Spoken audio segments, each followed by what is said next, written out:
Lecture 2. The Axis of Inversion.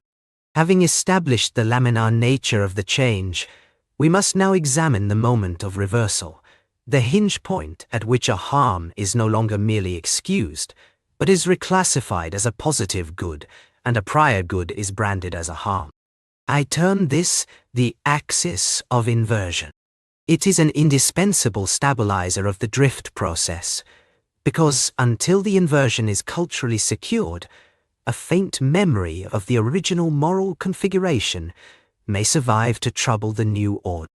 The axis of inversion operates by taking the emotional charge of a prohibition and redirecting it. If the old society felt disgust toward Act A, the new configuration must train its members to feel disgust toward the condemnation of Act A. The harm does not become neutral. Neutrality is too fragile, too vulnerable to re-examination.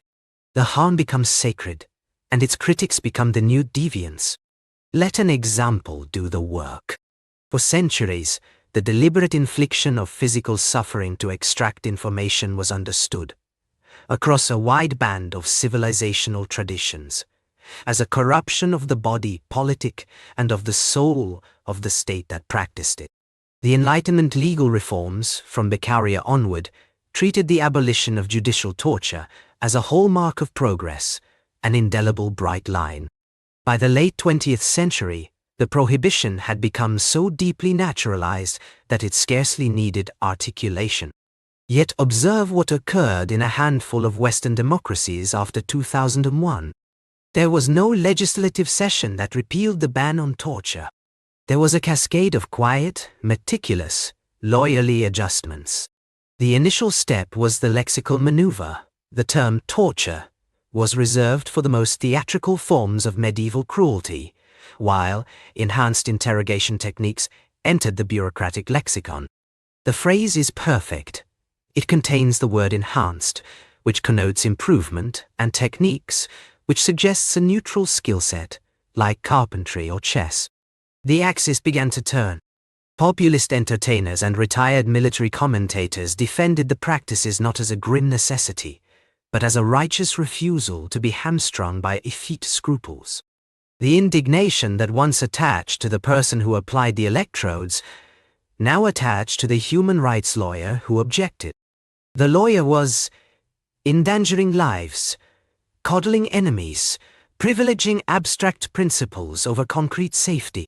The feeling of moral disgust was successfully transferred from the act to the prohibition of the act. The key sociological mechanism here is what I would call positional morality. The average citizen is not asked to perform a Kantian deduction each morning. He assesses right and wrong by observing which camp society ridicules and which camp it honors. When the proponents of a previously abhorrent practice succeed in occupying the rhetorical high ground of pragmatism, security, or familial protection, and successfully cast their opponents as naive, dogmatic, or dangerous, the axis has inverted. The harm is not merely tolerated, it becomes a marker of sober responsibility. To refuse it is to be morally suspect. Notice again the perfect neutrality of the process. It requires no grand falsehoods, only the careful cultivation of emotional association. The rhetorically accomplished do not argue, torture is good.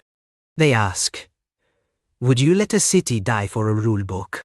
They lean into the tragic register, valorize the difficult men who do what must be done, and let the audience supply the moral revaluation themselves. The citizen's own internal narrative does the heavy lifting. Once an axis of inversion solidifies, reversion becomes doubly difficult. One must now not only re-prohibit the act, but also deconstruct the heroic self-image of those who permitted it. And heroes, even false heroes, do not step down gracefully.